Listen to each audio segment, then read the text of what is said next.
Eu acho que o primeiro ponto é excluir o que é ruim. Pensando em renda fixa, o que que eu acho que o pessoal tem que ter muito cuidado agora? Com títulos que não têm liquidez, por exemplo, debentures, crise crass de longo prazo, assim, muito longo prazo. Porque esses títulos sofrem marcação a mercado. Muita gente está descobrindo isso agora, porque começou aquela marcação a mercado, antes era na curva, né? Aí o pessoal achava, comprei uma debenture aqui de, sei lá, Petrobras que vai vencer em 2035. E olha que bonitinho, né? Rende todo mês ali IPCA mais, por exemplo, 6%. E agora ele tá vendo o negócio chacoalhar. E se ele mantiver até o final, tranquilo. Agora, muita gente compra esses títulos que vão vencer daqui a 13 anos pensando que vão ficar até o final. Só que esse cara faz isso sendo que ele investe há 2 anos. Então ele está estimando que ele vai se manter investidor por 6 vezes mais tempo do que ele tem de mercado até agora. Eu acho que essa é uma decisão muito precipitada. E ele pode sair antes, só que ele sai com um pedágio. Ele toma lá na marcação a mercado, já está caindo, se os juros estão subindo. E além disso, ainda tem a questão que não tem liquidez. Não é que nem bolsa, que se você quer vender Itaú, por exemplo, eu posso estar querendo comprar na mesma hora. Você tem uma debênture, não tem um mercado para você fazer. Você tem que ligar para a corretora, tem que entrar em contato, aí o cara fala: consegui arranjar alguém para comprar de você aqui. Às vezes até eles recomprando. Mas o cara joga o preço lá embaixo. Então o Mesmo principal é. debênture incentivada, ô Bruno? Sim, mesmo debênture incentivado. O cara pode jogar o preço lá embaixo. Não tem mercado. Então o principal é evitar aquilo que, na minha opinião, é ruim. E dentro do ruim é o que tem pouca liquidez e prazos muito longos. Porque quando você pega um título de prazo muito longo, num ciclo de queda dos juros, isso é bom, você ganha com marcação a mercado. Quando as taxas de juros caem, o preço dos títulos sobem. É um ótimo movimento. Mas agora a gente está no movimento contrário. Antes da eleição, o pessoal discutia quando que a Selic ia começar a cair. Se ia ser segundo semestre ou primeiro, e alguns mais otimistas falando até de primeiro trimestre. Passada a eleição, passado um tempo, não tem ninguém mais achando que a Selic vai cair no primeiro semestre. Alguns apontam que é lá no final do ano, e tem gente já falando que ela vai ter que subir. Então, se você tem um ciclo de subida dos juros, e aí não é só a Selic, é a taxa de juro longa subindo também, porque a capacidade de pagamento do Brasil vai ficar pior, esses títulos longos são ruins. E pensando no que é bom, tem um título que é ótimo, que ele é muito bom para iniciante, que é o Selic. Esse tá. O pessoal que tá investido tá rindo de orelha a orelha. Hoje eu Tesouro tava Selic. gravando com um vídeo do YouTube, né? E aí o meu câmera e editor lá, o John, ele falou: cara, investi 10 mil no Tesouro Selic em 4 meses, né? Falou do retorno dele, rindo pra caramba. Eu falei: é maravilhoso isso. Eu falei: John, é maravilhoso porque a Selic tá alta. Não é sempre assim, né? Uma hora as taxas de juros pode baixar. Então esse é um título muito bom. E eu também gosto de títulos mais curtos que estão atrelados ao IPCA. Só que, infelizmente, o Tesouro ele acabou. Infelizmente não, faz parte. Mas ele acabou de mudar o título mais curto que eles tinham lá, que era o IPCA 2026, que ia vencer daqui a 3 anos. Eles colocaram agora o IPCA 2029 como mais curto. Esse já sofre mais com marcação a mercado, porque ele está mais distante do vencimento.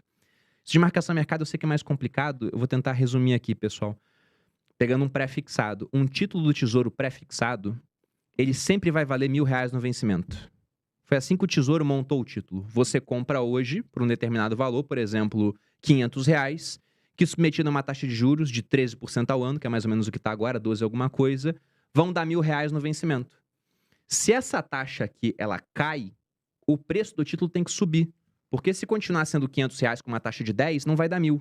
Então, se a taxa vai para 10, o preço tem que ir para 650, por exemplo. Se essa taxa sobe e sai de 13 para 14, o preço tem que cair. Então ele vai caindo. Só que no final ele entrega o combinado, R$ 1.000. Ele vai ter que entregar o combinado. Só que até o combinado pode ter 10 anos, pode ter 20 anos, ou num título 2055 pode ter quase 30 anos. E aí, muito longo também, a inflação pode mudar, né, André? Sobe ou desce, a gente não sabe atrelado ao Exatamente. IPCA. Acho que o negócio é diversificar, né, Perini? Você pode pegar um pouquinho de pós agora, um IPCA, né? Eu gosto mais desses dois, pós e IPCA. Pré-fixado, por exemplo, eu fico com o pé atrás. Eu vou citar a empresa que eu tenho há mais tempo na minha carteira, que é a Itaúsa. Nunca vai ser uma empresa que vai dobrar de preço em um ano. Não é. Também não é a maior pagadora de dividendos de bolsa. Tá muito longe disso. Itaúsa, tem gente até que brinca que é um negócio pra você comprar 6, 7 reais e vender quando bate 14, porque ela fica meio fechada em uma caixinha. Não sai muito disso. Mas ela paga bons dividendos. Ela, praticamente anualmente, ela faz algum tipo de bonificação. Ou seja, você tem 100 ações, toma mais 10 ações aqui. Agora você tem 110 para receber mais dividendo no futuro. E é uma empresa que ela pensando no portfólio que ela tem, Itaúsa é uma holding. E ela foi criada na década de 50 pela família Setúbal, né? Eles tinham o Itaú, que era um baita de um negócio, e falaram, temos que diversificar. Então vamos criar uma holding para ter metade em Itaú e a outra metade em outros negócios. Só que os outros negócios não foram tão bem quanto Itaú. Então Itaú é 90% do patrimônio de Itaúsa hoje. Só que dentro desses outros 10%, você tem participação em XP, você tem Alpargatas, você tem a antiga Duratex, né, que é Dexco agora. Então você tem umas empresas interessantes. E é uma pagadora de dividendos muito boa. O preço não oscila demais. Então eu acho que é uma boa porta de entrada para esse mundo da renda variável. E eu gosto tanto da ação que eu carrego ela há quase 9 anos. Então Itaúsa tá na minha vida há quase tanto tempo quanto a minha esposa. Mas Itaúsa é muito bom. É um papel que eu acho muito bom. Porque o Banco Itaú...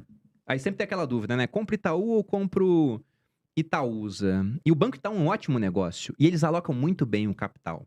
Se você pega épocas de crise, você volta lá em 2008, bolha do subprime, né? Bolha imobiliária americana. Itaú comprou o Unibanco. Aí você vem aqui pro Brasil, 2016, impeachment da Dilma, cenário estranho. O Itaú vai lá e compra metade da XP. A XP depois faz um IPO e multiplica, né, o investimento do Itaú, enfim, por mais de 10 vezes. Aí, agora, nesse ano, aliás, o ano passado, o Itaú comprou quem? A Avenue. A Avenue. Aí veio a eleição do Lula, em 30 dias o brasileiro mandou 1 bilhão para fora do Brasil. Aliás, 1 bilhão para a Avenue, né? Para fora muito mais. Só a Avenue captou 1 bilhão. Então os caras são muito bons em alocar capital.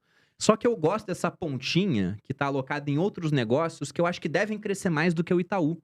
Porque se você pega Banco Itaú em si, o lucro do Itaú não consegue crescer muito mais. Primeiro porque tem uma parte do lucro que tende a sumir, que é receita suja, né? É taxa que cobra de manutenção de conta, que só quem paga isso é idoso. Qualquer pessoa jovem já não paga mais, porque abre uma conta no banco digital e fala, ó, só abro com vocês se não tiver taxa. É tarifa de TED e de DOC. Só quem paga isso é idoso. Só, porque o pessoal tá fazendo Pix pra caramba. E olhe lá, né? Porque minha avó faz Pix, pô. Sim. Minha avó faz o Pix. Então, essa parte toda tende a sumir. 3% de administração em fundo que só investe em renda fixa. Isso vai sumir. E na outra parte, o Itaú já é muito grande. Se você pega o mercado de crédito, aqui os maiores bancos nadam de braçada lá. Então, não tem muito mais para onde crescer. Tanto que o lucro do Itaú cresce 5%, costuma crescer menos de 10% ao ano, assim, no agregado, né? Se você olha uma média de longo prazo. Eu acho que XP tende a crescer mais. Alpargatas da Havaianas tende a crescer mais. Que os outros negócios de Itaúsa, ao longo do tempo, devem crescer um pouco mais, pelo menos, do que o Itaú. Então, por isso que eu gosto da empresa. Essa seria uma. Se eu fosse citar... São 3 que você pediu, né? 3. Tá. Eu vou citar uma aqui, então, que... não é a melhor também, mas eu enxergo que ela vai ter uma capacidade de pagamento de dividendo ao longo do tempo muito boa, porque é uma empresa que ela faz parte de um oligopólio, que é Vivo. Então, se a gente olha Vivo, é uma das poucas empresas que fornecem algo que hoje é uma utility, as pessoas não vivem sem, que é internet para o Brasil todo, telefonia. E tem uma coisa muito interessante em Vivo também. Se eu não me engano, hoje está pagando uns 8% de dividendos. Mas é um dividendo que eles têm muita facilidade em reajustar por índices acima da inflação. Eu sou cliente da Vivo. Eu lembro que uma vez mandaram uma mensagem para mim. Olha, estamos reajustando sua conta, acho que era em 10%. A inflação do ano era uns 6%. Eu falei, nossa, 10%. E eu tinha muito tempo livre naquela época. Eu falei, vou ligar pra Vivo, tentar negociar esse negócio. Putz, demora, hein? Nossa, demora um pouco a telefonia, né? Ouve só, liguei, aí fala, você quer falar sobre tarifa? Aperte 2, aperte 3, aperte 4. É cansativo. Aí daqui a pouco, você quer saber por que sua conta aumentou? Aperte, sei lá, 8. Aí fui lá, apertei 8. E aí ninguém falou comigo, foi uma gravação. Então, senhor Bruno, sua conta aumentou porque todo ano nós reaumentamos a sua conta. E é isso, tenha uma boa tarde. E foi isso. Eu não falei com ninguém, eu fiquei meia hora no telefone. Quando desligou, eu ainda pensei, tá bom, minha conta aumentou, mas aumentou pra todo mundo, eu sou acionista, então tá tranquilo. Exato. Porque o poder de aumento de preços que ele tem, de remarcação dos preços, é muito forte. Se eu não quiser ficar em Vivo, eu vou pra onde? Pra TIM? Não tem muita opção. São essas 3 opções a nível nacional. Tem uma outra regional que consegue competir um pouco, mas é muito complicado competir. E o sinal aqui para São Paulo, pelo menos da Vivo, é o melhor. Então eu falo, vou continuar nessa empresa. E ela paga muitos dividendos. Ela costuma pagar até mais dividendo do que ela tem de lucro líquido. Porque tem muita estrutura física, tem muita depreciação, então ela consegue ter, né, um lucro que fica mais alto, né, na hora de distribuir em comparação com o resultado. E eu acho uma empresa que tem uma barreira de entrada fortíssima a outros competidores. Quem tem barreira de entrada mais forte é só a empresa que é um monopólio. E olhe lá, porque tem monopólio que às vezes é mais frágil. Você pega uma B3, por exemplo, é um monopólio, mas já tem competição de bolsas internacionais. Está cada vez mais fácil mandar capital para fora. E aqui, pegando esse setor de telefonia, é muito difícil de você conseguir competir com as 3 grandes. É muito complicado. Então, gosto bastante de Vivo, uma posição que eu tenho há bastante tempo. Só que também nunca vai ser, principalmente essas empresas de dividendos, aquela empresa que vai subir 50% no ano. É uma empresa mais chata. Mas é aquela empresa chata que vai te dando dinheiro de dividendo para você recomprar mais ações. E quando você vê na composição ao longo do tempo, fica maravilhoso o resultado.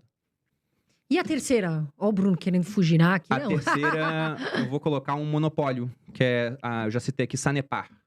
Sanepar tá barata, né? Tá bem descontada. Sanepar tá negociando abaixo do valor patrimonial, acho que tá 0,7, 0,6 o valor patrimonial. Tá de graça. Então seria o equivalente ao seguinte, né? A Sanepar, ela trabalha com a parte de água e esgoto no estado do Paraná. É um monopólio. E eu nunca conheci uma pessoa que começou a usar água encanada e falou, isso aqui é frescura, não quero mais, vou cancelar minha conta. Não. Então, é algo que tem uma demanda para a pessoa física inelástica. Empresas podem usar mais ou menos água. A pessoa física vai usar água igual, independente de crise ou não. Consegue fracionar muito pouco, né? Aliás, consegue limitar o consumo muito pouco.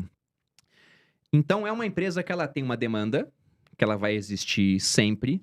Também tem uma capacidade de reajustar preços ao longo do tempo. O risco é que ela é estatal, então dependendo de quem está no comando do estado do Paraná, ela pode ser usada como moeda política. Mas esse risco já está embutido no preço, porque, como você disse, está muito barato. Hoje, se você paga 0,7, né, no valor patrimonial de Sanepar, seria como comprar uma nota de R$100 por 70. Paga muitos dividendos, não tem competição, tem margens muito saudáveis. Então, é uma empresa muito, muito boa. Esse segmento de saneamento costuma ter empresas boas, né? Então, eu ficaria com essas 3.